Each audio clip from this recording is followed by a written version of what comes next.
My name is Packy. I was a baby elephant when I came to live in the big zoo. A little girl gave me my name. Would you like to know how it happened? One day, Eloise and her mother came to visit the zoo. It was the little girl's 6th birthday, and she liked more than anything else to come to the zoo to see the animals from all over the world. Eloise carried a paper bag. When the little girl first saw me in the elephant house, she exclaimed, "Oh, look, Mother! See that baby Packy, Packy, Pachyderm!" Her mother chimed in, helping Eloise to pronounce the big word that refers to the elephant family. "I'm going to name him Packy," Eloise decided, clapping her hands in glee. The keeper heard Eloise. He thought Packy was a good name for me, too, so ever since I've been called Packy. I stood near the fence watching Eloise as she reached into the paper bag and brought out a popcorn ball. She broke off a piece and tossed it to me, saying, "Here's a treat for you, little Packy." I had never tasted sweet popcorn before. Yum, yum! How I enjoyed it. I wanted more popcorn, and before Eloise could break off another piece, I curled my trunk around the ball of popcorn and stuffed it in my mouth. Eloise jumped up and down laughing. "Oh, Mother, Packy took it all." "Evidently, Packy likes your popcorn ball," Mother answered with a smile. After that, I always watched for Eloise. Whenever I saw her coming, I became excited, for I knew she was bringing me a special gift. Sometimes it was cookies with raisins and nuts, or peanuts, or a piece of banana bread. Eloise and her mother were my friends. When I was a baby elephant, my mother and I were caught in the wild jungles of India. I was brought to the zoo in a giant airplane that flew across the ocean. The zoo was strange and different from my jungle home. Here I found some frightening noises I had never heard before. Toot, toot, went the shrill whistle of the little train which took the children for a ride. Ding dong, clanged the train bell. I soon learned to like these sounds at the zoo, and I enjoyed my new home. It was here that I first saw the children and heard them laugh. They liked to watch me because I was a baby elephant. How they chattered and squealed when I caught a peanut or a piece of candy in my little trunk. Their happy voices made me happy too. A few months after I came to live at the zoo, I was put in the new elephant house. On two sides of the yard, there were high walls with large rooms at the back. In the front, there was a wide ditch between the elephants and the fence where people stood to watch. The ditch was too wide and too deep for even Bumbo, the largest elephant, to step across. "You won't need the chain fastened to your foot anymore," our keeper said, but I fooled him later, as you will see. I liked my new home except for one thing. I had to stand so far back from the boys and girls that I could not reach my trunk out far enough to get the goodies they held out for me. I tried and tried to reach across the ditch whenever Eloise came to visit. Sometimes a peanut or cookie she threw to me fell into the ditch. "Poor Packy," she would say, "you missed that cookie." One day a boy named Jerry stood by the fence, his pockets bulging with peanuts and popcorn. Sandy, one of the older elephants, and I stood on the edge of the ditch, reaching out our trunks to beg for goodies. I stretched and stretched as far as my legs would go. Sandy got in my way, so I pushed her.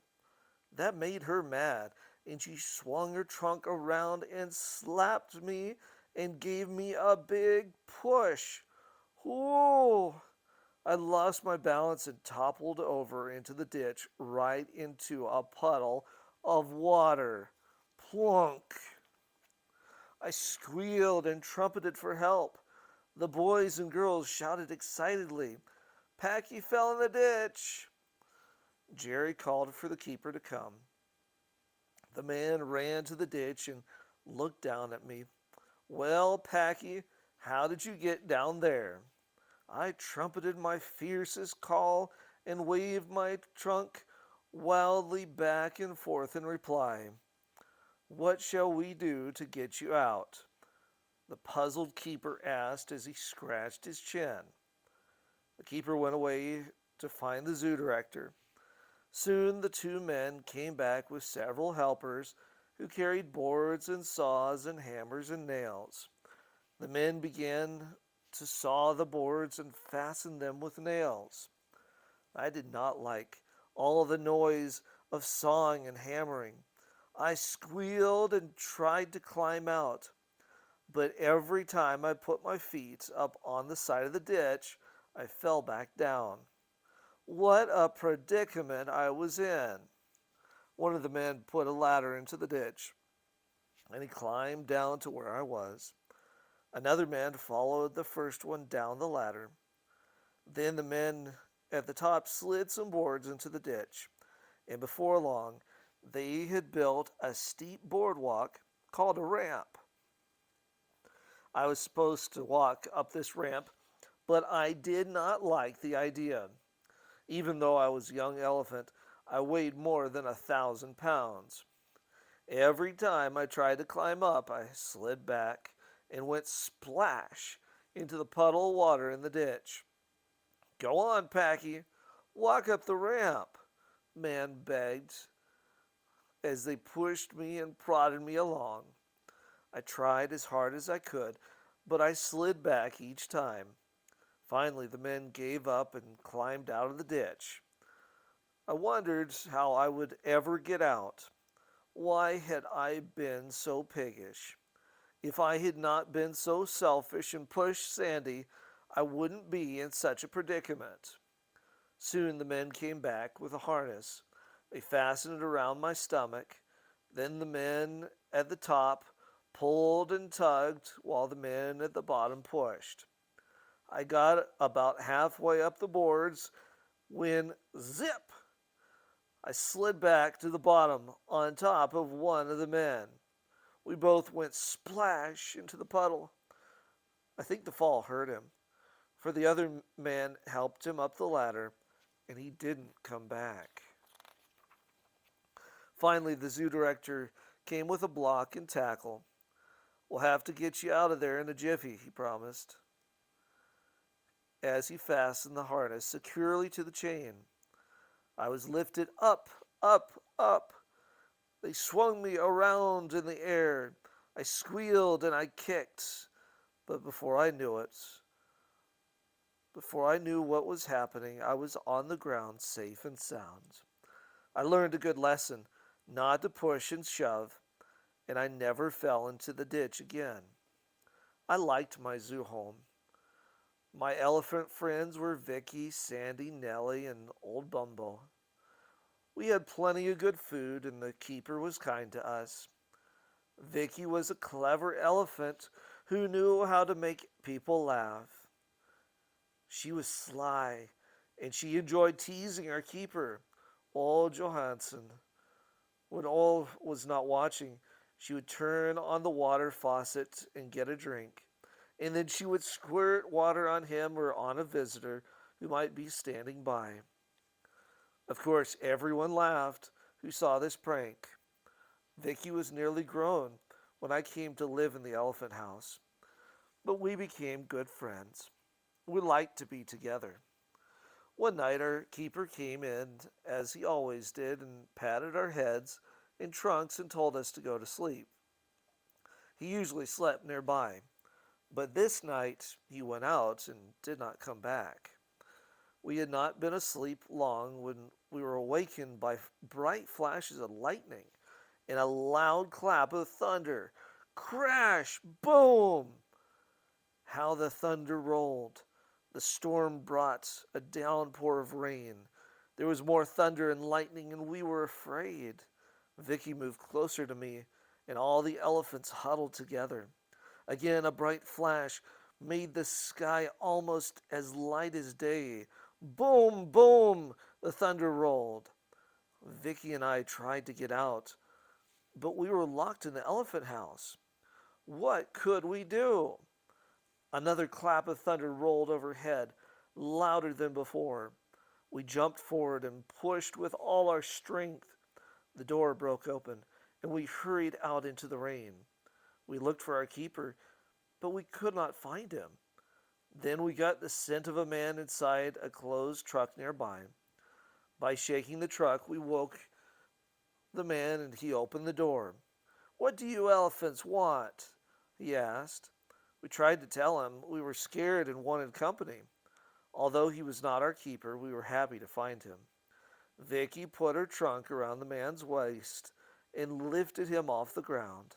I put my trunk under his arms, and we began to walk back and forth, in the rain with the man safely tucked in between us.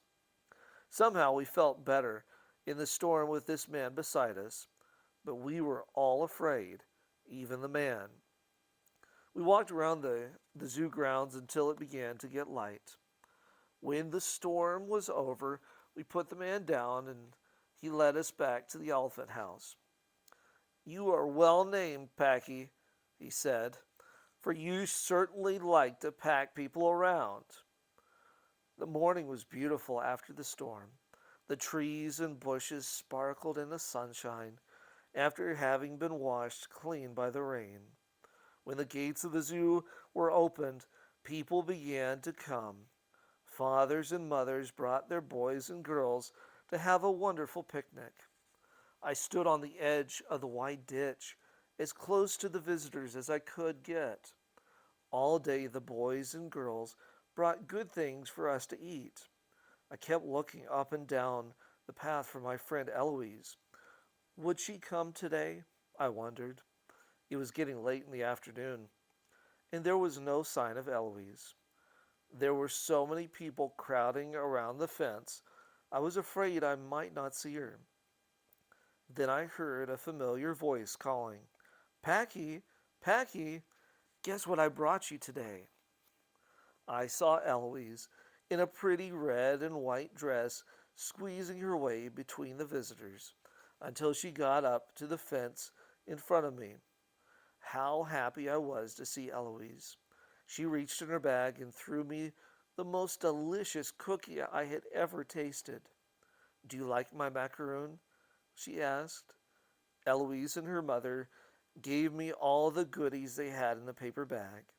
Then the girl leaned over the fence and said quietly, "Packy, I'll not see you for a long time. I have to go away with my daddy and mother." Then she added, "How I will miss you, Packy." When she left, I was sad, but I knew I would always remember Eloise and watch for her. One morning, our keeper, Ole, came as usual to open the tall doors so we could go out of the elephant house into the yard. As Ole went out the back door, somehow it did not lock behind him. When Vicky and I discovered the unlatched door, we decided to see what was on the other side. I wanted to search for Eloise, who had gone away. Vicky started across the green pasture where the buffalo graze. Since it was early in the morning, there were no visitors in the zoo, and the keepers were busy caring for the animals. No one saw us as we wandered around the zoo visiting the other animals. The monkeys chattered excitedly at us as we walked by their cages. The bears growled in their grottos, and the huge hippopotamus peered curiously at us with his beady eyes. Then Vicky scooted up a side street, and I followed close behind. We were starting out on a big adventure. When we reached the first corner, we saw Mrs. Tobridge walking along the sidewalk, pushing a baby buggy, while her small boy, Tommy, walked beside her. "Oh, look, Mother!" shouted the excited boy. "Two elephants are coming." When Tommy's mother turned around, she saw two elephants walking close behind her. "Oh, help!" cried the frantic mother. Mrs. Trowbridge snatched the baby out of the buggy. grabbed Tommy's hand, and ran into a telephone booth. Then what do you think Vicky did? She took one look at the baby buggy and curled her trunk around its handle. She then pushed it down the sidewalk as if she were the mother pushing her baby. Vicky's eyes were twinkling and her tail was wigwagging to let me know she was enjoying herself. People looked out of their windows and laughed when they saw Vicky pushing the baby buggy. Vicky smelled something good inside the buggy. Mrs. Trowbridge had been to the market, and in the front of the buggy were two sacks of groceries. Vicky pulled out one of the sacks. Yes, it did smell good. Vicky and I stopped in the middle of the street and ate a box of oatmeal quicker than you can count to 20. There were tin cans in the sack too, but we tossed them away, and they went clickety clack down the street. About this time, a small sports car came around the corner and roared up the street towards us. Pop, pop went the motor. Squeak, squeak went the brakes as the driver, Sammy Stump, brought the car to a quick stop. What a noisy car. Vicky and I were a little scared, but we were also curious.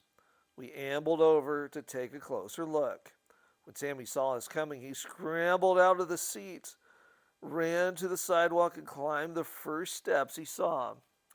Vicky curled her trunk inside the car and pulled out a hat, some shoes, and a coat.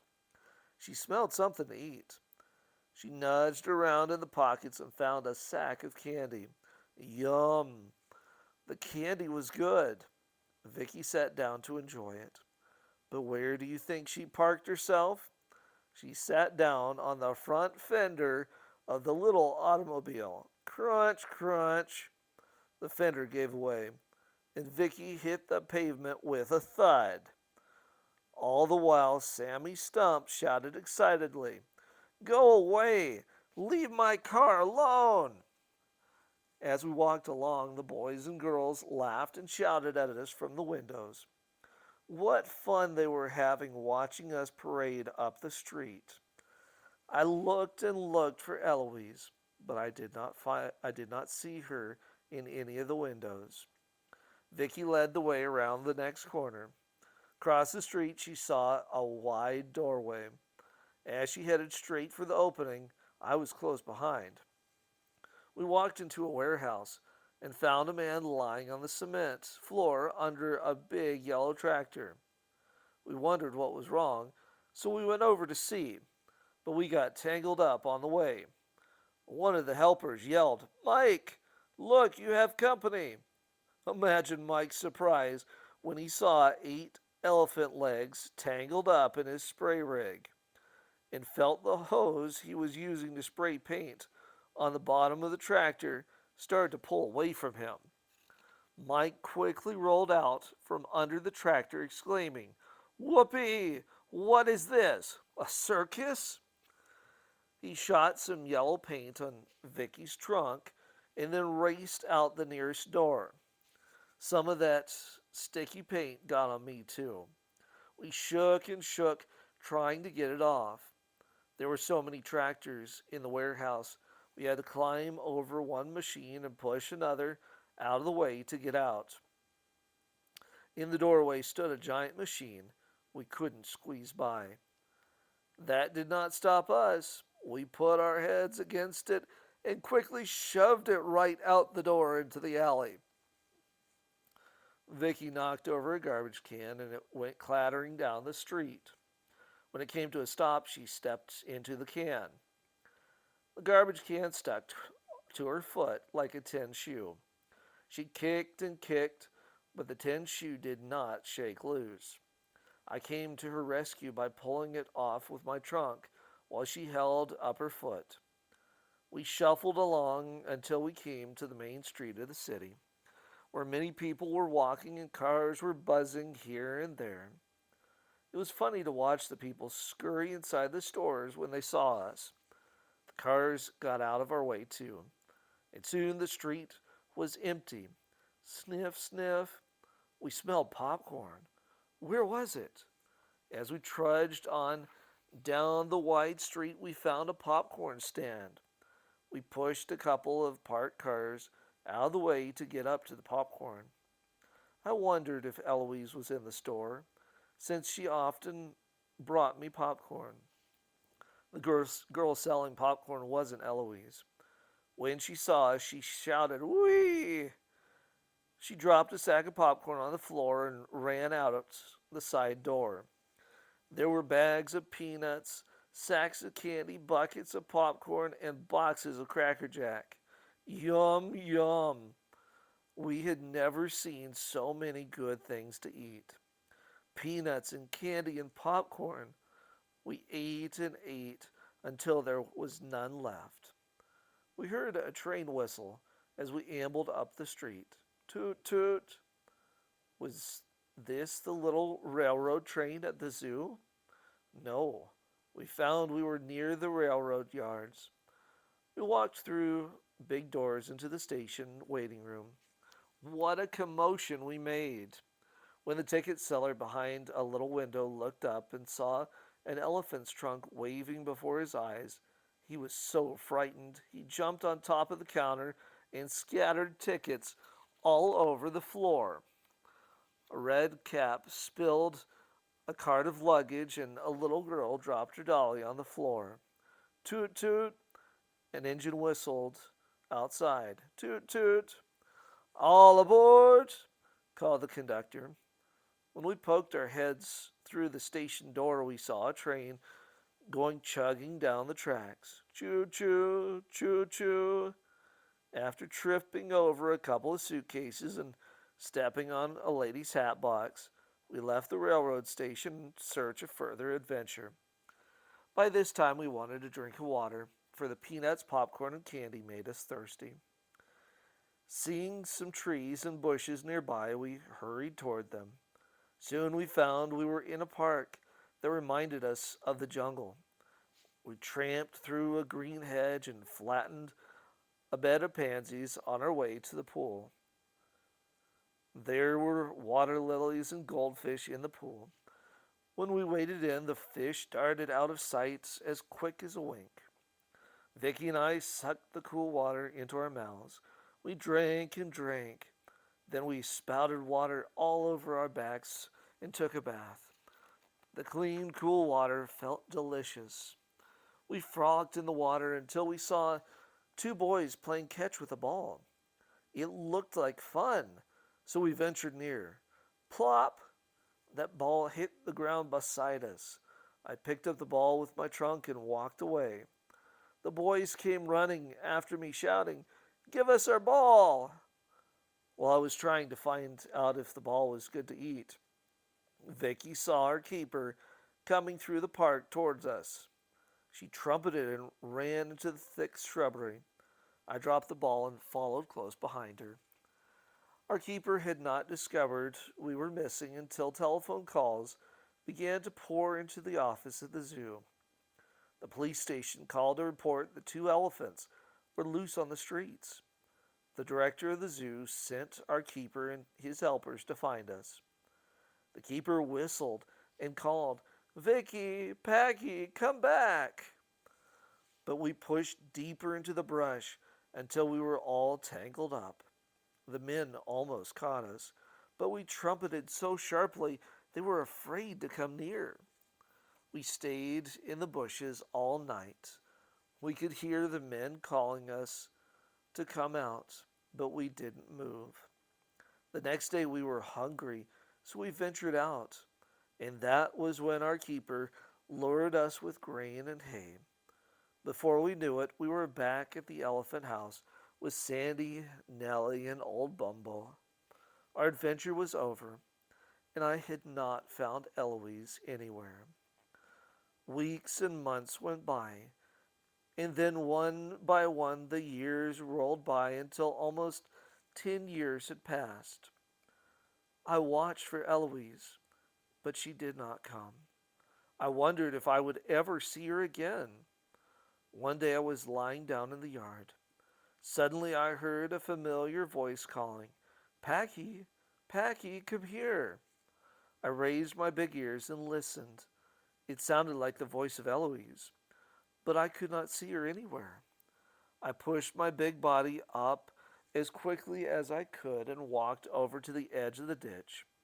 Boys and girls were standing by the fence, and a big girl was leaning over the fence as close as she could get. Packy, do you remember me? The big girl asked. I'm your old friend Eloise. Then I made a low rumble in my throat and trembled all over because I was so happy. I tried to tell Eloise in my elephant way that I did remember her. She had grown up to be a kind and thoughtful young lady, and when she returned to the city, she came to visit me. I had not forgotten my friend Eloise either, for you know, an elephant never forgets.